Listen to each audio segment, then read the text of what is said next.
welcome to the Deep Dive. This is where we take that stack of sources, all those articles and narratives, and we pull out the most essential and honestly surprising pieces of knowledge for you.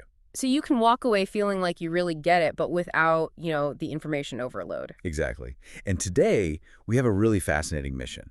It's all centered on just one piece of source material, a really compelling blog post.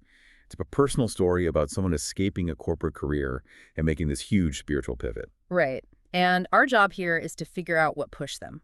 We're going to analyze the very specific, almost overwhelming mix of stressors that made this high achiever just abandon their quote-unquote dream career. And then, maybe more importantly, we're going to dissect the curriculum they built for themselves. The specific teachers, the practices they used to, well, rebuild their life from the ground up and find some real purpose. I mean, the central irony here is just, you can't miss it, can you? The author had everything, at least on the outside. Every external metric for success was checked.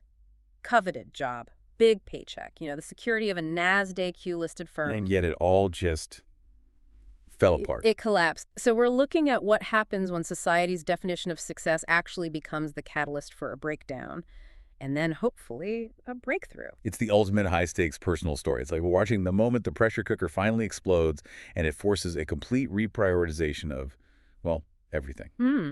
And that's really the theme today, isn't it? How that kind of extreme, almost unbearable pressure can become the very thing that sparks the deepest kind of self-discovery. When the whole external world shatters, you have no choice but to look inward. Often for the very first time. The foundation has to shift, and that shift is always, deep and painful. But it's also where transformation happens. Okay, let's really unpack this journey. We should start with the intensity of the author's life right before the exit. Because this wasn't just like normal workplace stress. No, not at all. This was a multi-front war they were fighting. A calculated one. Exactly. The source material talks about this just relentless professional ambition. They got a master's degree in 2018 and immediately plunged right into the super demanding corporate role. But that wasn't enough. Not even close. On top of that, they were studying for one of the most competitive exams you can imagine, the Foreign Services Bureaucracy exam. And they were good at it, too. They weren't just dabbling. The source says they'd already passed part 1 with a 90% score. Wow. Yeah. That level of focus, that dedication, it's just staggering. It really confirms they were on this clear, high-stakes path towards, maximum external achievement. And that path, that context is so important for understanding the job stress. It was a strenuous corporate job, sure, but the source is very specific. It details a toxic environment, and it explicitly names a narcissistic boss. Wait, so this person was basically living 2 full-time, high-stakes lives at the same time? You have the demanding NASDAQ job with a toxic boss, and then this grueling, self-imposed study schedule for a government career. How do you even manage that? The cognitive dissonance must have been off the chart. The constant compartmentalization. It had to be overwhelming. And that detail about the toxic boss is so crucial because narcissistic leadership, it doesn't just demand performance, it actively attacks your self-worth. So you're in an environment that is draining your internal resources at the exact moment you need to be at your peak for your studies. It's a recipe for self-annihilation. It really is. And here is where it just gets completely overwhelming because this professional pressure cooker was hitting at the exact same time as these immense family crises. And all of it layered under the global anxiety of the COVID-19 pandemic. It's a level of crisis confluence you rarely see documented so clearly. It wasn't one thing after another. No, it was simultaneous, all at once. The source says the author's mother became terminally ill from COVID-19 complications. Doctors were telling the family to, prepare for the worst. That alone is a life-altering threat. Just the emotional weight of staring down the possibility of losing a parent. And then, just as she starts to stabilize, the father suffers a severe critical heart attack that requires emergency surgery. That moment, that whiplash of the mother getting better, only to have the father suddenly in a life-or-death situation, that had to be the singularity of stress. It really sounds less like a choice to leave the job and more like a forced spiritual surrender. The author's own words say it perfectly. The goal completely shifted. It went from scoring high on that prestigious exam to, and I'm quoting, trying to remain sane amid all the chaos. So the entire external structure, the ambition, the career, the 5-year plan, it all had to be sacrificed. Just to preserve sanity. That perfectly summarizes the consequences. The stress took this massive toll on their mental health. The end result wasn't just a career change.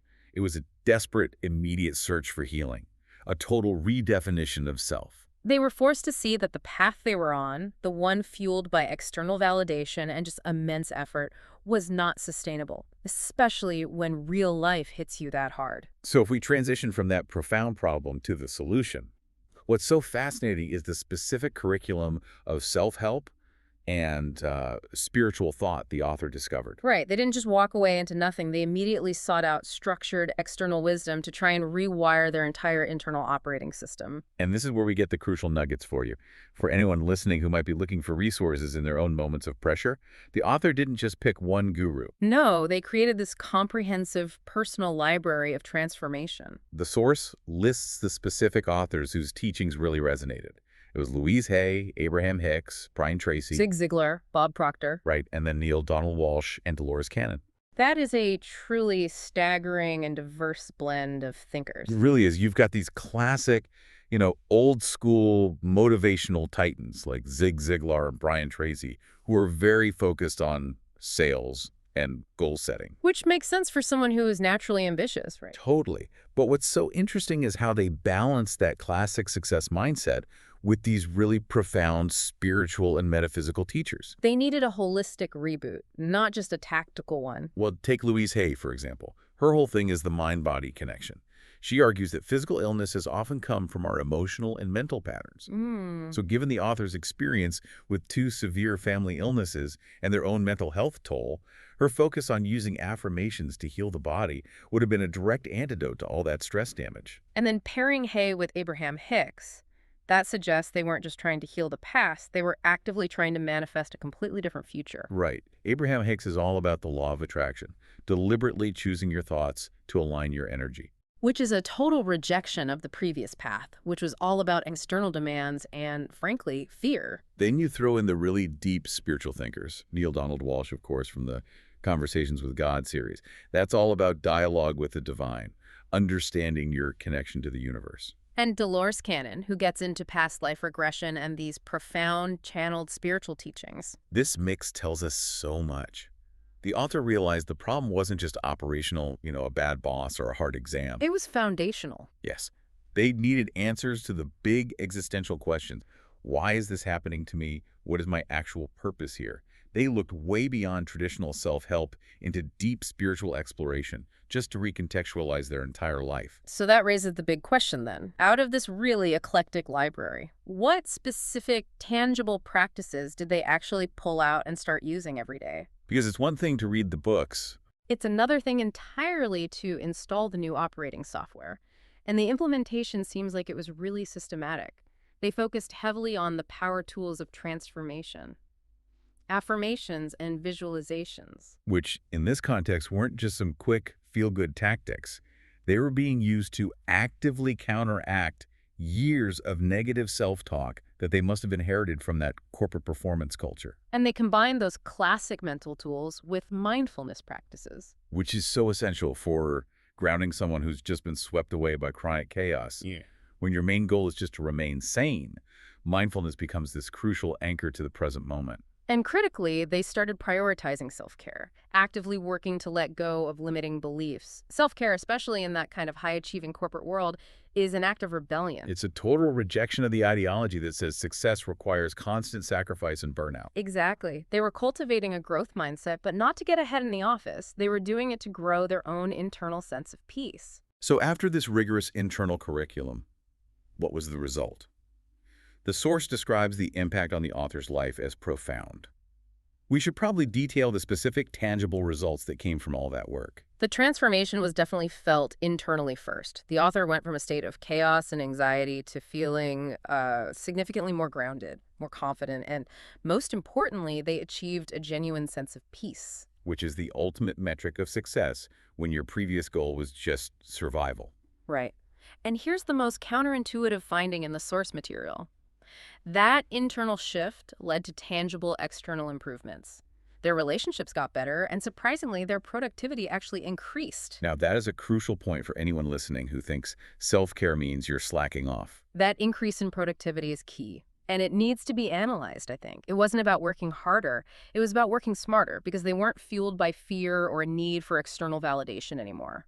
So by prioritizing self-care, letting go of all those limiting beliefs, they freed up a huge amount of mental and emotional energy. Energy that was previously being spent on corporate defense mechanisms, on anxiety, on that constant, exhausting striving for perfection. It basically traded anxiety-driven performance for clarity-driven focus. Exactly. When you're grounded and you're confident, you stop wasting energy on worry and you can achieve more with less effort.